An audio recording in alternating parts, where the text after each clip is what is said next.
Welcome to Vermonters in Business, where we highlight some of the very best business leaders in our state and the amazing things they're doing in their communities.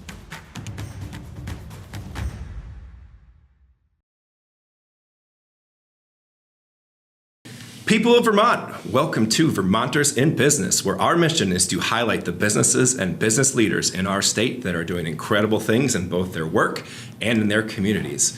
I'm Drew Kinney, your co-host. I'm an insurance agency owner, an investment property owner, and a technology investor.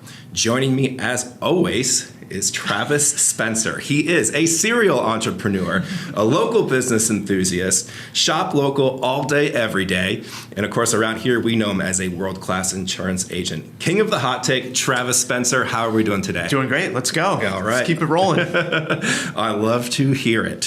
So we got a great show today. I'm very excited for our guest today. Jaeger Nedde with Nedde Real Estate joined Nedde Real Estate's brokerage and property management team in September of 2021. So you've been just kind of getting started, huh?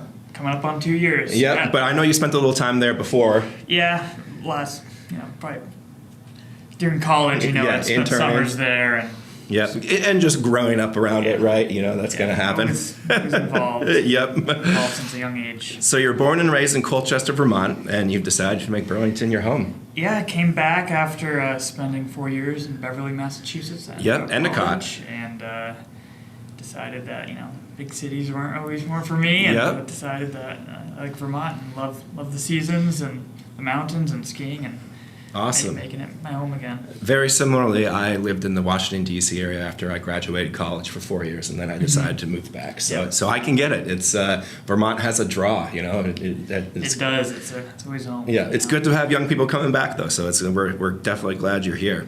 So when you are not working, I know you like to play rugby, you're a golfer, you like to travel, ski, and spend time on the lake. Yep. I like to do, free time's hard to come by, but when I have it, I use it well. So that's a goal of mine. And so are you still doing rugby? I am, yeah. That's awesome. I play for Burlington Rugby Club, and we practice every Tuesday, Thursdays. And very cool. Fall season's coming up, so trying to get ready for that. Yeah, brave man. I love it. Started in college, and got addicted. It's a fun sport. It's a fun sport. Yeah, I could see it. So one of the ones I probably regret never getting into because it does look cool. I was always a football guy, so it would have kind of made a little sense. Yeah, but. And then part of it's just a social. After practice, you grab a beer. And it's The best part. That's why I golf. You don't golf for the birdies. So. Yeah, exactly. They're few and far in between, but they do keep it coming back though, so that's true. So one of the first things we open up with is what we call the Vermont Hot Seat questions, and this is just going to give the people a little idea of who you are as a Vermonter. So, are you ready for the Vermont Hot Seat? I'm ready. All right. What are you having with your Vermont pure maple syrup? Is it pancakes or waffles? I'm a waffle guy. All right. Yeah. Running away with it. And I have a waffle maker that makes farm animals. Oh, so it's very nice. Special waffle maker. I love that. That is a great answer. And we actually make our own maple syrup. So we have about 200 taps we do every spring. So that's awesome. 50 gallons a year. So you're making the waffles at home and you are making the syrup. Yeah, that's like the most Vermont thing I've ever heard. One-stop shop. Love it. Love to hear it. All right, and a perfect day for you. Is it a winter day at the mountain or a summer day at the lake? Probably summer. Yeah? Yeah, I love the winter, but you get a little cold up there, then you just, it's hard to beat going boating or being swimming. Yeah. Lake Champlain, it's gorgeous. You a powerboat or are you like a sailing type of guy? Powerboat. Yep, love it. Yeah. Cool. Water ski, wakeboard? I like kneeboarding the most, actually. Yeah, all right. And we actually have a surf boat, so that's cool. You don't need a rope and you can surf on the wake behind the boat. Yeah. I like doing that quite a bit. I've never done the surfing thing, but it looks super cool. Yeah. Yep. You're in town, let me know. All right. I'll teach you. This sounds good. All right, so it is your birthday dinner, and you can go anywhere in the state. Where are you going to dinner? I really like E.B. Strong's on Church Street. Yep. Big steak guy. Yep. And they have some quality steaks. They do. Their entrees are excellent too. I find myself ordering those a lot sometimes just because they're pretty memorable. Yeah. So yeah, great answer. And then a hot summer day, you're headed out for a creamy. What is your creamy order and where? Seb's Yeah. in the islands. My mother owns it, and if I didn't say that, I'd get in a lot of trouble. No, they have great creamy All right. snack foods, and it's really We should have seen that one coming. yeah. All-encompassing. Well, at least you didn't say North Hero House or its restaurant. Right, yeah. That's great. All right, well, that is the Vermont Hot Seat questions. I'm going to turn it over to Travis. We'll get down to business. Sounds great. Thanks, Drew. So just tell us a little bit more about Nedde Real Estate, what services you offer, what you guys do. Yeah, so we're a full-service real estate firm, and we do everything from brokerage to development to property management. And we started about 8 years ago. Doug Nedde, the principal, separated from Redstone about 8 years ago and created his own company, and we've been growing since then. We have about 9 employees now, a couple Great. of accounting people, property managers, myself, some back-of-the-house stuff, and it's just, so everything you imagine real estate-wise in the commercial world, we do. So people who are looking to either be maybe hands-off investors, you can help them, or folks who really are looking for their own space to we do function in. some third-party property management, and then, a lot of what we do is we help investors find properties to invest in, or if we're developing a property and need some capital, we'll reach out to those investors for that capital and to become partners with us. Awesome. Yeah. And you talk about developing. You recently opened up some apartments downtown. Yep. So we just opened up 49 apartments in downtown Burlington. That's 79 Pine Street. It's called The Nest. Fully leased already, fully occupied, which is pretty exciting for us. Yeah. Doing final landscaping stuff now, but we're really home stretch. Construction's taking longer than it wants, but as does every project. Yeah. Before that, we did 77 Pine Street next door, which is another 49 apartments and 48,000 square feet of M&T office space. Yep. Man, you guys are really filling the void down there. I love it. We're doing our best. Yeah. Next one's hopefully in Winooski. So. Okay, I was just going to ask, is there any more apartment projects? Trying to work on some apartments in Winooski and potentially a hotel there. So it's a couple, but a lot to do before that breaks ground. So. Yeah. It's a never a dull moment then. Staying busy, that's good. Staying busy. So in Vermont, we know the real estate market's a lot different than nationally. And we hear a lot in the news nationally about office space right now and how vacancies are high. What's the situation in Vermont look like? Well, it's definitely softer than a pre-pandemic. We're seeing some companies go fully back, some companies doing the hybrid model, which I think is kind of what a lot of companies are doing nowadays. Yeah. And then some groups are fully remote. And, it's still a little too early to tell exactly where this all settles and how much vacancy there will be. But nationally, about 50% of the workers are back in the office. Mm-hmm. Vermont, I think that number's a little higher, especially with some of our internet issues throughout the state and broadband and whatnot, just having reliable internet service. But for our tenants, most of our tenant groups, it's a hybrid model. Some groups are looking to downsize, some groups are staying. We're signing a couple leases again with groups taking kind of the same amount of square footage. But it's really just figuring out a way to best utilize your current office space. But as I mentioned, a lot of these companies have 5-year leases, and it will be just interesting to see how, in the next 2-3 years as those leases expire, where the market really goes. Right. So there could be opportunity to see maybe leases come down. Yeah. In order to keep people and again, in. Vermont's a little recession-proof.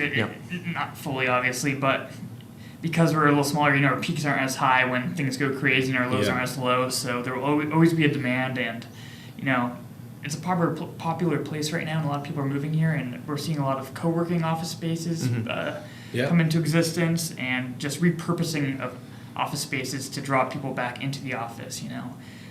The Class A office space is kind of what people want and what draws, I think, employees back to the office. And then I think what you're going to see struggle a lot is, suburban Class B, C, where, no one's going to really want to go to if they have an option to go to or stay home. And the way, employers are bringing people back is offering really nice finishes like you guys have here and a really positive work environment. So with some of that vacant office space, is there an opportunity to repurpose it into something else, or and I think there's going to be a lot of opportunity to do that, especially housing. Vermont vacancies at 0.9% in Chittenden County right now, so it's a healthy vacancy for for residential is 5%. So we have a long ways to go for housing. And then just referencing 77 Pine Street, what we did 2 years ago, that was a 100 square foot office building downtown Burlington that we split in half and now have half apartments and half office. So there's definitely a way to remodel and revamp these office buildings to accommodate the current demand. Yep. And it looks like some employers might be stuck, like with UVM Medical Center, maybe some of the more hospitality stuff, like out in the mountains, with having to potentially build their own housing for staff. Do you see that as a trend that might have to continue going forward? Or? It's a tricky business offering housing to employees because if they're no longer employed, then you have an issue. It can cause issues, So I think employers are on the fence about that. Part of what I do is brokerage, and I help buy and sell commercial real estate. And I was selling 7 apartments last summer, and one of the potential buyers was actually a construction company who was looking to buy it to just repurpose it strictly for their employees because they were growing, they're doing super well, but they couldn't find anywhere for their employees to live. Yeah. So people are getting really creative in how to reuse spaces or even buy spaces just for their employees. So what type of, obviously we know housing's in high demand, office space not so much right now, but we'll see. What type of buildings are in demand right now? Industrial, there's a pretty good demand for. We're seeing fairly low vacancy there and upward pressures in terms of rent. Everything now is, retail is a little softer, especially the big box stores, but on Church Street, super strong. In some of the downtown hubs, it's really quite strong. It's, with Amazon's and everything getting delivered to you now, distribution center is a big demand. And again, Vermont, we're pretty steady. I mean, I think we went up to 11% vacancy for retail in the heart of the pandemic, but now we're kind of back down into the 7s, and it kind of just, our peaks aren't that high and our dips aren't that low. I mean, if we're in San Francisco right now, it'd be a different story. Right. Yeah. But because we're in Vermont and we kind of can manage the bumps that come along, we're doing okay. Is it easy? Well, easy is probably not the best word, but is there an opportunity for people who want to build out industrial space? I mean, is there an opportunity in this area, or is it a difficult entry into that? The barrier to entry to build anything is super high right now. Yeah. Land's at a premium, no matter where you are in Chittenden County, and then building, it's 20% more than it was 2 years ago, 2.5 years ago. So you're looking, it's tough to build, and which is I think why we're seeing part of this housing issue. Even if you do build it, it's hard to do it cheaply. Right. And then finding the help to do stuff. I mean, part of our property management team, it's just, we have an issue. We know what we need to do, but getting someone there with the skills to fix it, it can just take a long time. Yeah. And with this warehouse and industrial space, did you? I think we've talked about this in the past, you and I. Do you see a spike of that after the legal cannabis came into Vermont? It's interesting. I've probably worked with 5 different cannabis growers over the last year and a half, none of which ended up taking any space. Yep. But I'm working with one now, hoping to lease a space of ours in Randolph we have, and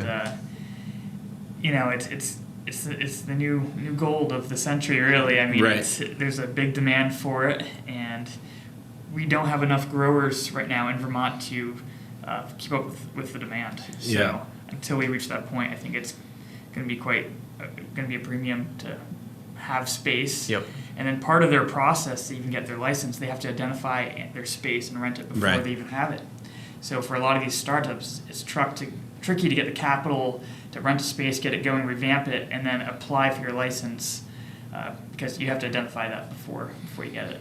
We run into the same challenge on the insurance front because it's a key part of getting the license, and more times than not, I've seen people wash out before they've ever gotten to that's what we're that seeing. point. And another part of the issue is, larger banks won't allow, if they finance the property, won't allow a cannabis tenant. Right. So then, you have to go to an owner and say, hey, do you want to refinance this to potentially get this tenant in there? And the answer is most likely no, for obvious financial reasons. And so it's the amount of, there's some warehouse available, but the amount that can be used for cannabis growing is definitely not as large as the overall pool.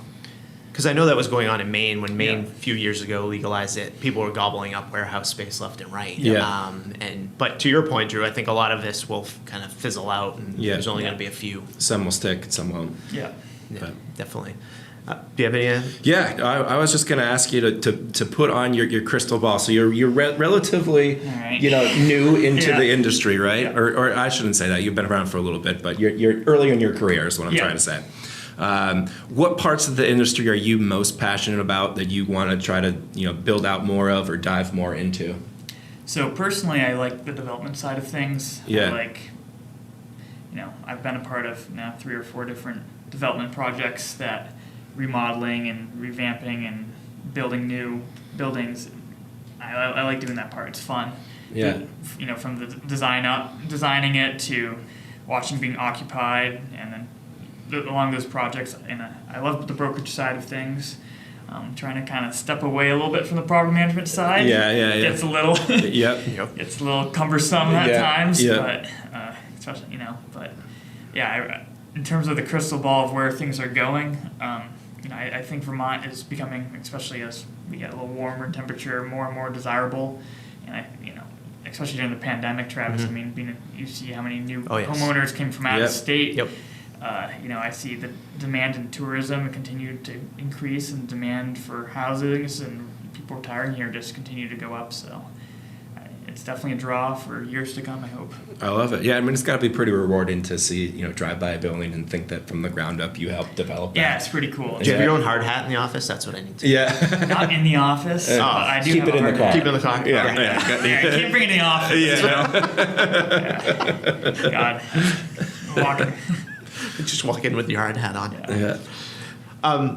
No, go ahead. You No, had something. go for it. I was just going to ask if there's anything else that we kind of forgot or anything you'd like to dive into. I was just going to kind of ask, if there's people out there who are looking to diversify their investment portfolio and they want, is that someone who should reach out to you to have a conversation, whether it's purchasing a business or purchasing a property? Yeah, that is. And I think a big misconception about investing in real estate is you don't need to be a millionaire to get into the business and to get started, right? I think a lot of people are like, well, I don't have that much money. Right. And because of that, I'm either just going to put it in savings or put it in the stock market. But, real estate appreciates over time, gains value, and the rental and passive rental income can be great. And the bottom line is you don't need a ton of money to get started. And, we have properties for sale ourselves that are good investment properties throughout the state.